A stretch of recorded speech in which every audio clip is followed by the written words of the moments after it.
തീരുമാനിച്ച കാര്യങ്ങൾ നടപ്പിലാക്കുന്നതാണ് ഈ സർക്കാരിന്റെ രീതിയെന്ന് മുഖ്യമന്ത്രി പിണറായി വിജയൻ. അമ്പലപ്പുഴ മണ്ഡലത്തിലെ നവകേരള സദസ്സ് ഉദ്ഘാടനം ചെയ്യുകയായിരുന്നു മുഖ്യമന്ത്രി. എച്ച് സലാം MLA അധ്യക്ഷത വഹിച്ചു.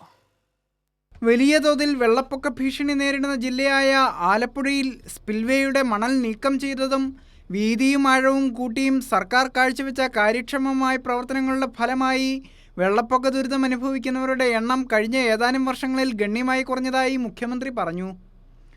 പൊതുവിൽ കടൽ നിരപ്പിന് താഴെ നിൽക്കുന്ന പ്രദേശമാണ് പമ്പാ നദീതടത്തിൻ്റെ ഭാഗമായ കുട്ടനാട് മേഖല.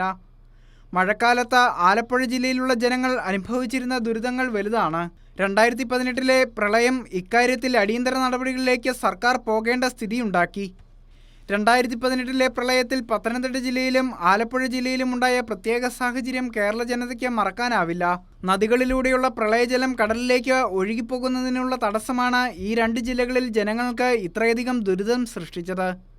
ഇത് പരിഹരിക്കുക എന്നുള്ള വെല്ലുവിളിയാണ് സർക്കാർ ഏറ്റെടുത്തത്.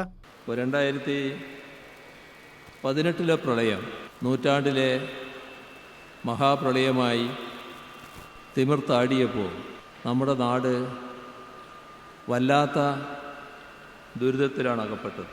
ആ ഘട്ടത്തിൽ ഇക്കാര്യത്തിൽ അടിയന്തര നടപടികൾ സ്വീകരിക്കേണ്ടതായ സാഹചര്യമുണ്ടായി. അതിനെ നിർബന്ധിതമാക്കുന്ന അവസ്ഥയും പൊതുവേ ഉണ്ടായി. ആ പ്രളയത്തിൽ പത്തനംതിട്ട ജില്ലയിലും ആലപ്പുഴ ജില്ലയിലുമുണ്ടായ പ്രത്യേക സാഹചര്യം ആർക്കും മറക്കാൻ കഴിയുന്നതല്ല. നദികളിലൂടെയുള്ള പ്രളയജലം കടലിലേക്ക് ഒഴുകിപ്പോകണമല്ലോ.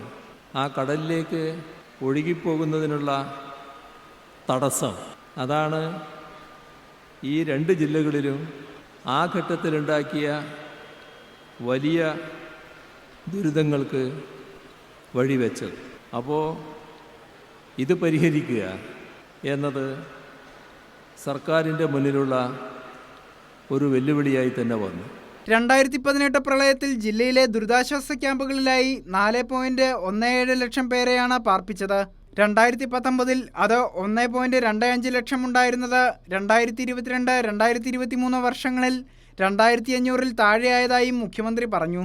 2018 സെപ്റ്റംബറിൽ ലോകബാങ്കും ADBയും തയ്യാറാക്കിയ ജോയിന്റ് റാപ്പിഡ് നീഡ്സ് അസസ്മെന്റ് റിപ്പോർട്ടിൽ തോട്ടപ്പള്ളി സ്പിൽവേയുടെ കപ്പാസിറ്റി കുറവ് കുട്ടനാട് ഭാഗത്തെ പ്രളയത്തിൻ്റെ തീവ്രത വർദ്ധിപ്പിച്ചിട്ടുണ്ടെന്ന് ചൂണ്ടിക്കാട്ടുന്നു.